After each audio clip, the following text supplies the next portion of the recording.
चाहती हूँ कि डॉक्टर भीमराव अंबेडकर जी ने केवल दलितों और गरीबों को ही नहीं बल्कि पूरे भारत को नई दिशा दी। और डॉक्टर भीमराव अंबेडकर जी ने हमें समानता, स्वतंत्रता और न्याय का मार्ग दिखाया और भारत को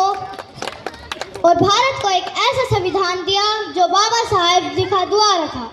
और वह संविधान केवल दस्तावेज नहीं है, वह जीवन का माध्यम है। इसकी आत्मा सदैव युग की आत्मा है, भारत की आत्मा है, हमारे लोकतांत्रिक के लिए है। क्योंकि भारत को आज़ादी तो 15 अगस्त 1947 को ही मिल गई थी, लेकिन आज़ादी के बाद भी हमारे पास एक ऐसा संविधान नहीं था जो सबको साथ लेकर चल सके। दर्जनों भाषा, सैकड़ों विधि, हजारों विधान हैं। दर्जनों भाषा, सैकड़ों विधि, हजारों विधान हैं।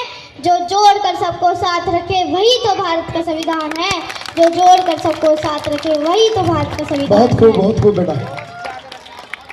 बाबा साहेब ने हमें समानता, स्वतंत्रता और न्याय का अधिकार दिया। और जो महिलाएं आज बड़े बड़े अधिकारी पद पर हैं, वो भी बाबा साहब की देन है। बाबा साहब ने कहा था कि एक आदमी को शिक्षित करो तो एक व्यक्ति शिक्षित बनता है, एक महिला को शिक्षित करो तो एक पूरा परिवार शिक्षित बनता है, एक पूरा परिवार शिक्षित बनता है। और मैं बताना चाहती हूँ कि माता सावित्रीबाई फुले साहू डॉक्टर भीमराव अंबेडकर जी की बदौलत ही तो मिली है हमें सम्मानता और शिक्षा का अधिकार। और जिस देश का संविधान भगवान को भी न्याय दिला दे, सोचो उस संविधान को लिखने वाला कितना महान होगा।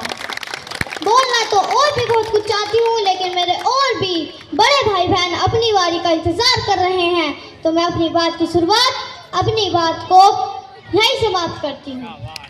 जब जब आंखें खुले तो धरती हिंदुस्तान की हो, जब जब आंखें बंद हो तो यादें हिंदुस्तान की हो। हम मर भी जाएं तो कोई गम नहीं, हम मर भी जाएं तो कोई गम नहीं, बस मरते वक्त जमीन हिंदुस्तान की हो, बस मरते वक्त जमीन हिंदुस्तान की हो। जय भीम, जय भारत, जय संविधान। धन्यवाद।